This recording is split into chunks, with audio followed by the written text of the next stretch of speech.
The Rochester Press Box is brought to you by Salvatore's at the Garage Door on 49 Ridge Road East in Irondequoit. Rochester's Choice winner for Best Pizzeria, featuring Wacky Wing Wednesday, John Ditullio Trivia on Thursday, and the Super Slice.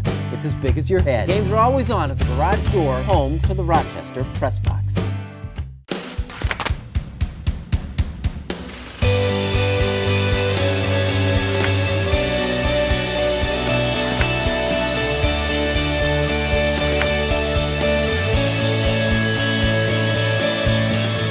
Welcome to the Rochester Press Box here from Salvatore's Pizzeria at the Garage Door Restaurant, East Ridge Roads in Irondequoit. I'm Bill Pucko. John Ditullio, WHTK joins us from Channel 13. Mike Catalana, thank you very much. And Tariq Spence, WDKX, and the play-by-play man for the Rochester Razorsharks, making a return engagement, looking good in that suit. Thank you. All right, first thing is, A-Rod, you get first crack at it.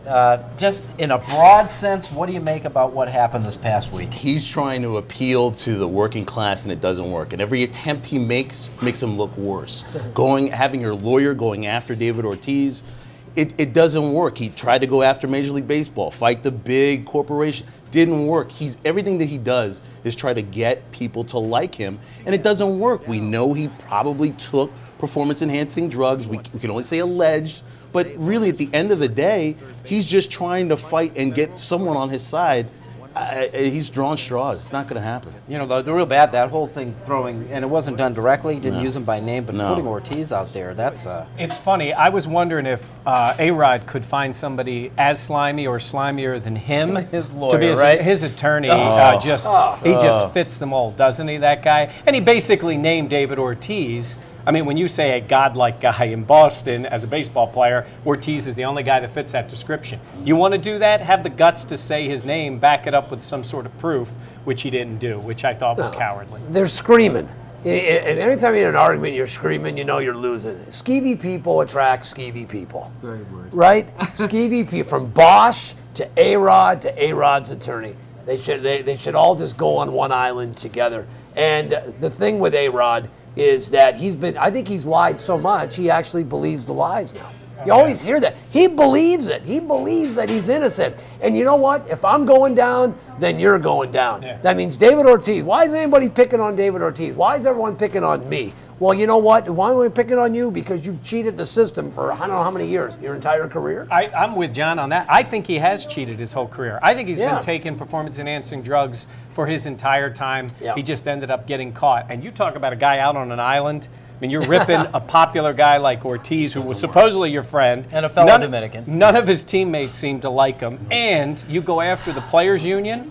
Who's on your side other than your attorney because you're paying him? You know what I want? I hope the Yankees pay him all this money because they knew. I can't believe the Steinbrenners or Cashman didn't have an inkling that he was taking PEDs when they gave him that contract extension. So I hope the Yankees can't get out from this contract. After he's suspended, I hope they pay him the rest of that $61 million they owe because they deserve to. It's got to be Ryan Braun. I mean, really, he was in this position a while back. He looked terrible, said it was the tester's fault, blamed everybody but himself, got caught again, and then basically owned up to it, lied to his best friend in Aaron Rodgers. And so we're waiting for the, yep, I did it, let's move on, and we're not getting it from him. It just, it just kept getting worse. He's the only guy that fought biogenesis on this. It just, at every page, it just got worse. You know, the other thing I thought about is if you're in Yankees management, let's forget about them knowing or what they know. He's getting ready for a game. You read those text messages. Yeah, give me a gummy. You talk about a guy who's focused solely on himself. I wanted to think, man, why don't you go watch some tape of the pitcher? Why don't you go in the case? All he was worried about, when do I take this? When do I do this? When do I do that? That's typical for A-Rod, so self-absorbed, just worrying about what drug do I take to help me hit the ball. And what do you think, in revisionist history, had he concentrated more on what he had, his God-given abilities, and devoted himself to a game he claims he loves so much, how different things should have worked out for him. We got the Final Four week in the NFL, and that's our topic next.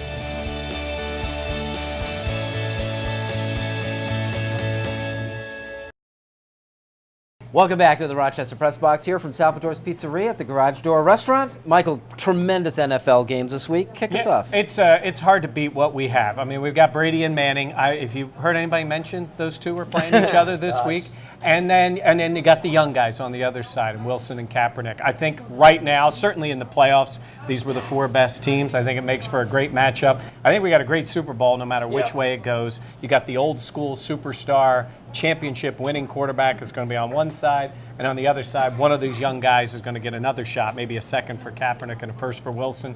I think those teams deserve to be there. It's the best Final Four, and I think it's going to be a great weekend. I think, Tariq, you don't go back as far as the rest of us do necessarily, but, in terms of putting this in perspective maybe for the younger guys. Well, it's maybe the last hurrah. There's concerns about Manning in his neck and back again. Wes Welker hasn't been 100%, concussion issues. So it might be the last hurrah for either one of them, so that's great. And then there's the future. No one knows what category to put Colin Kaepernick yet. Is he a runner? Is he a thrower? Is he both? He's kind of like Michael Vick 2.0 or 3.0. Russell Wilson, running the system very well, overcoming the height and the arm and being able to lead a team. It's well worth it. I think either way, you don't get a bad matchup. That's what's great about it. As the radio show progresses through the week, where's the public's attention beginning to focus? Well, I think it's all on. I think if you had to watch just one of the 2 games, at least from the callers that we've taken, everyone would want to see Brady and Manning. Because we're going to see Kaepernick and Wilson again, I'm guessing, in the NFC Championship game. This may be the last time we see Brady and Manning. I was just thinking now, because I'm going back, maybe 20 years, I'm trying to think. A Final Four where all 4 quarterbacks could eventually go to the Hall of Fame. I don't know, Wilson's a 3rd-round pick, Kaepernick. 20 years ago, you had Young versus Aikman, and you had Kelly versus Montana. Yeah. I mean, that is a heavyweight Final Four. This kind of has the same type of feel, although Kaepernick and Wilson are still in the embryonic stages of their career. It is a heavyweight bout. And you think of the coaches, too. You got Belichick, and then you got in the NFC. I mean, John Fox is kind of overlooked in all this. Mm-hmm. He's had a pretty good coaching career. Yeah. And then you got Harbaugh, and you have Pete Carroll, who may brawl after this game. I can't wait. That's a great storyline. Peter King says that he went back all the way to the merger in 1970. He can't think of a better Final Four. No, I mean, it's great. And as I said, I think it's the best teams. And it's funny. You talk about performance-enhancing drugs. We were just talking about in baseball. And look at that Seattle team. And look at that Seattle defense. No one cares. Nobody cares. Somebody asked me, why does nobody care? I go, because it's about history in baseball and about football. It's what are you going to do for me next? And nobody seems to care. But the Seattle team seems to have had a lot of guys who are either skirting with the rules or failing the test. Yep. You got winners? You guys want to try to take a shot at winners? Oh, I would love to see Manning go back for one more shot at the Super Bowl. And Russell Wilson for the first time out. That'd be a great Super Bowl. I just can't bet against Colin Kaepernick. He's an X factor. Nobody knows how to really feel. Plus, that defense is very good. It's so great. What's great about this, too, the quarterbacks, you talk about #1 draft picks. Manning's the only one that's there. Look at how far back Brady was. Look how far back Wilson was. Look how far back Kaepernick was. So it just goes to show you can build a great team without a great quarterback. Okay. My gut says San Francisco, I think they're the best team. They're playing the best football. I think Seattle's offense has plateaued over the last month. And then my gut says, Peyton Manning gets it done. I think he gets to the big game, and he'll beat Brady, and then he goes out and wins it in the cold, and then silences all his critics. I told myself Sunday night, I said it's San Francisco and New England. Yep. And I told myself, I talked to myself a lot. I said, don't change your mind because I think those are the 2 teams playing better. I would like to see the other game. I would like to see Seattle and Denver play in the Super Bowl. But I'm going to stick with Brady going up against San Francisco. And I'll recuse. Is it recuse? Is that the word? That's recuse fine. myself because I'm a lifetime Patriot apologist. Like it or not, when we return.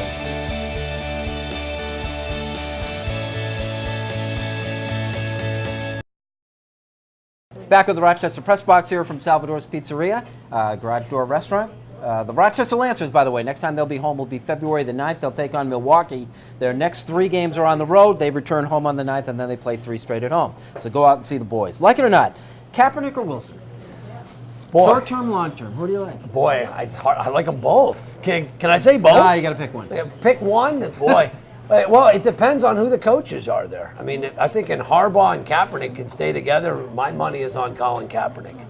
I think there's more ceiling with Colin Kaepernick. And I love Russell Wilson. I love what he's able to do in terms of longevity, durability, I think it's Colin Kaepernick. I wouldn't have said that halfway through the season. No, but it helps when you get Michael Crabtree back, too. Yeah. I think it helps a lot. I would say that when you look at the two guys, with their current teams, they're great fits, and I think either one would do well with either team.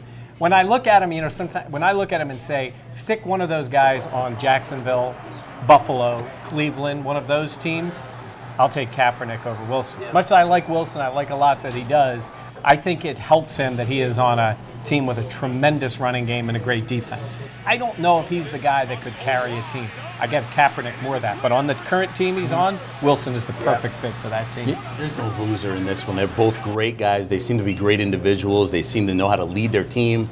Both came out of nowhere. I mean, there's no loser in this whole story. They believe in working hard, and it's great that they're being rewarded for it. I'd have to go with Kaepernick. I really like the fact that he can do so many things with the football, and you could see him grow. Okay, he went through that second year slump, but then he got through it. Not a lot of NFL players can do that. The other interesting thing was against your Green Bay Packers, Kaepernick threw a horrific pass. Terrible read, terrible throw. Nearly got it picked, which would have cost them the game. Micah Hyde drops the ball for the Packers. And you wonder, do we overreact, all of us, everybody, to that interception? He makes that interception, they lose that game. No doubt about it. Then he's failed in a big moment. But what happened was he got a reprieve, took his team down the field, and ended up winning the Plus, game. he's fiery, too. Think about it. 49ers, been to the Super Bowl, never lost before, wants to avenge that. So he's got a lot of different things working for him. I'm sure he wants to get back and prove he can win one. No, like it or not, go the other side now. Who do you like better? Is it Brady or is it Manning? Not in this game. To take their body of work and what's up? Body of work for their entire career, I'm going to say Brady. He's won the 3 Super Bowls, and that's the difference. And I know too much is put on the quarterback. I think Manning needs he needs that second win. I mean, I think he needs it. He's lost way too many playoff games for my taste if you're talking about being that guy.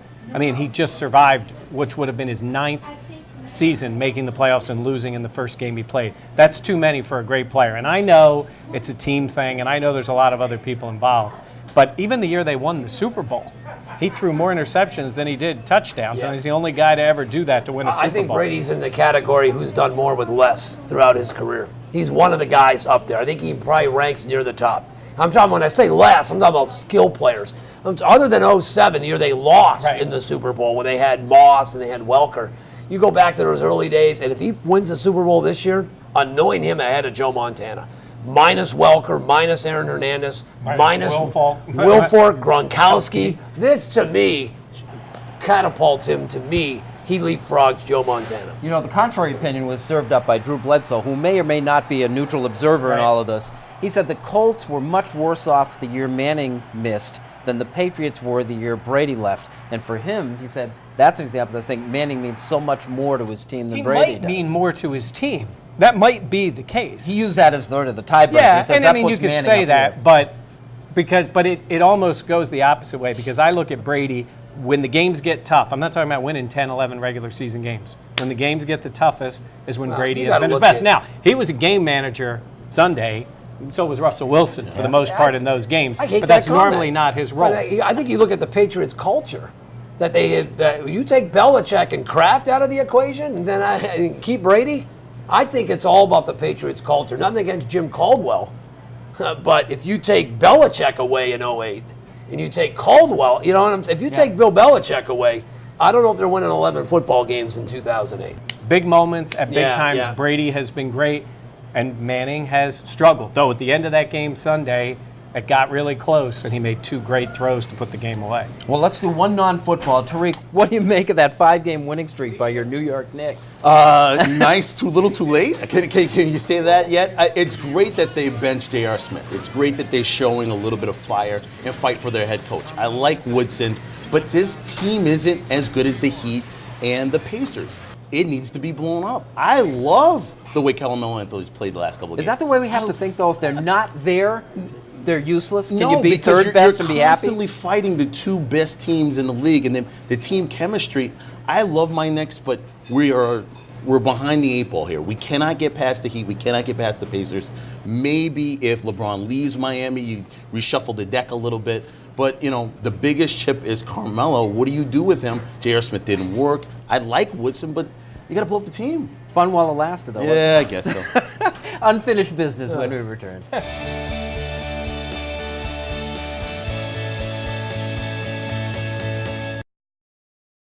Back at the Rochester Press Box from Salvatore's Pizzeria here at the Garage Door Restaurant. Wacky Wings Wednesday. Nice prices on the chicken wings with a pitcher of beer. Live music every Friday. Unfinished business. John, kick us off. Every January, Bills fans just love to reminisce about the good old days, which seems about 100, if not 50 years ago. Happened only 20 years ago this past week, when the Buffalo Bills played their coldest game ever at the Ralph, with temperatures hovering around 0, wind chill between 20 and 30 below. Kind of a mini ice bowl, mind you. The Bills beat the LA Raiders that day in what I thought was one of the best games that Jim Kelly ever played at the Ralph in the playoffs. Wind chills 30 below, 27-37 for well over 200 yards and a couple of touchdowns. It was an entertaining football game. This is when the Bills used to rally and win big games. This is when the Bills were in big games. But if you're a Bills fan, January 15th, 1994, their entire run, I point to that game is where, to me, I always loved Jim Kelly, but it was a day where they couldn't do much. But old number 12, old gunslinger himself, willed the Bills to a big win over the LA Raiders. They would be improved to 7-0 at home in the playoffs. They would go to 8-0 at home playoff games, I should say, when they beat Joe Montana and the Kansas City Chiefs the following week. It's one of the highlights. When I look back at that run, to me, that is just a game. Bad weather in Buffalo, Western New York, and Jim Kelly saved his best for that day. You know what strikes me is that it's been so long now. It says anyone that's under 30 years old has no recollection of the Bills of the championship You know how form. long ago it was? I remember, obviously, I was at that game and going downstairs and watching O.J. Simpson do interviews with players. He was still there, I believe. Is right? He was 94? Yeah, he was there. Yeah. He didn't get arrested until the following June Yeah. of 94. Yeah. The Bronco chase, yes. Tariq? I hated that one, the Knicks game. I couldn't watch the Knicks game. Me neither. I had to go to the car. I had to watch Sam Cassell on a little screen up in the corner. They didn't have simulcasting. My biggest issue is everybody complaining about the Super Bowl, where it's being held, the cold weather. Can somebody please rewind a couple of weeks ago when we played in cold weather games and got what we like to call exciting football? Running, a factor, the weather, what does history always point to? The frozen tundra of Lambeau Field. Are we going to have this complaint all the time that, oh no, this isn't the right venue? The only thing I'm complaining about for the Super Bowl in New York and New Jersey, no tailgating, that's part of football. So let's just accept the fact this is a one-time thing, move on and enjoy what we all will enjoy during Super Bowl Sunday. The food, the drinks, and a nice warm place to watch the game. And a foot of snow at the side of the game. Don't have to go outside. It's a TV event anyhow, you know that for the Super Bowl. I'm going to put Andrew Luck on the clock here a little bit. I think he's been somewhat immune from criticism. He has been a very good player. He has been leading a franchise that has limited talent. All that being said, 7 interceptions in 2 playoff games. Look, he was fantastic in rallying them from the loss in Kansas City to win that game. But it was part of the reason they were down so much was his turnovers. And then in the game against New England, he really ruined any chance that his team had of coming back with more turnovers. I love what Luck does, and I think he's got a chance to be one of the all-time greats if he continues to play at a certain level. But 7 turnovers in 2 playoff games at least takes that immunity away from you. Yeah, we talk about all these great young players, but a key to being a great player is to not give up the football.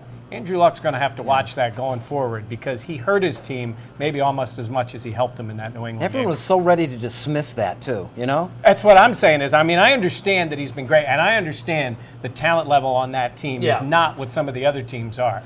But that's maybe even more so of a reason you cannot turn it over that much. I arrived in Rochester in 1981. That was the first year that Cal Ripken was playing for the only year he played for the Rochester Red Wings. We all knew he was going to be a great ball player, even if he didn't, and he said in the book that he wasn't even sure at that point. In 1986, Paul Gardner and Jody Gage combined, get this, these guys combined to score 103 goals and 211 points for the Rochester Americans. We saw Christine St. Clair, Marta, and Alex Morgan playing for the Western New York Flash not too long ago. Bring these things up, and I'd be remiss, I suppose, too, if I didn't mention that Doug Miller, now playing for the Rochester Lancers, still putting out it, because this guy is going to be good by the time he's age 50. Part of the joy in sports is recognizing and appreciating the moment when it's there. This week we have another chance. John alluded to one with the Buffalo Bills. So this week we have another chance. Brady versus Manning. It's one of those moments. We record the Rochester Press Box here from Salvatore's at the Garage Door Restaurant every Wednesday at 12:30. We invite you to come down, watch the show, have a little lunch with us. John, thanks as always. Billy, good Mike, stuff, man. Thank you. Tariq, good to have you here again. Thank you as always. Thank you for joining us, and we'll see you again next week.